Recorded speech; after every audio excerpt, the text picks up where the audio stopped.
আরজিকর কাণ্ডে শাস্তি ঘোষণার পরের দিন নির্যাতিতার বাবা মায়ের সঙ্গে দেখা করে বড় লড়াইয়ের বার্তা দিয়েছেন বিরোধী দলনেতা শুভেন্দু অধিকারী। তিনি বলেছেন, ঘটনার পর থেকে নির্যাতিতার পরিবারের সঙ্গে তার কথাবার্তা হচ্ছে। নির্যাতিতার বাবা মা তার উপরে ভরসা রাখেন। প্রায় 30 মিনিট তাদের মধ্যে কথাবার্তা হয়েছে বলে জানিয়েছেন শুভেন্দু অধিকারী। সোমবার আরজিকরের ধর্ষণ এবং খুনের মামলায় ধৃত সিভিক ভলেন্টিয়ার সঞ্জয় রায়কে আমরণ কারাবাসের শাস্তি দেয় শিয়ালদা আদালত। মঙ্গলবার নির্যাতিতার বাবা মায়ের সঙ্গে কথাবার্তা বলে তাদের বাড়ি থেকে বেরিয়ে তিনি বলেছেন, ওদের লড়াইয়ে মানসিকতাকে কুর্নিশ। ওদের এই পিটিশনের শুনানি রয়েছে সুপ্রিম কোর্টে। সামগ্রিকভাবে ওরা বৃহত্তর আইনি লড়াইয়ের প্রস্তুতি নিয়েছেন। শুভেন্দু অধিকারীর সংযোজন, তিনি নিজেকে তাদের পরিবারের একজন বলে মনে করেন। যেভাবে ওরা সহযোগিতা চাইবেন সেভাবে তার সাধ্যমতো ওদের সাহায্য করা হবে। শুভেন্দুর সঙ্গে নির্যাতিতার বাবা মায়ের দেখা করার জন্যও গিয়েছিলেন কলকাতা হাইকোর্টের আইনজীবী তথা বিজেপি নেতা কৌস্তব বাগচি। বিজেপি সূত্রে খবর, আইনি সাহায্যের বিষয়ে তার সঙ্গে কথা হয়েছে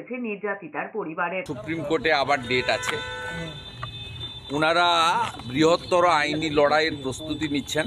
এমনিতেই একটা পিটিশন ওনারা হাইকোর্টে করেছিলেন, যেটা সুপ্রিম কোর্টে গেছে। এটাও একটা সেকেন্ড পিটিশনের বিষয় রয়েছে। তাদের বাড়িরই একজন হিসেবে মনে করি আমি তাদের সাথে থাকবো এবং পূর্ণ সমর্থন সহযোগিতা তারা যেভাবে সহযোগিতা চাইবে সেটা আমরা করার আমি চেষ্টা করব আমার সীমাবদ্ধ ক্ষমতার মধ্য দিয়ে।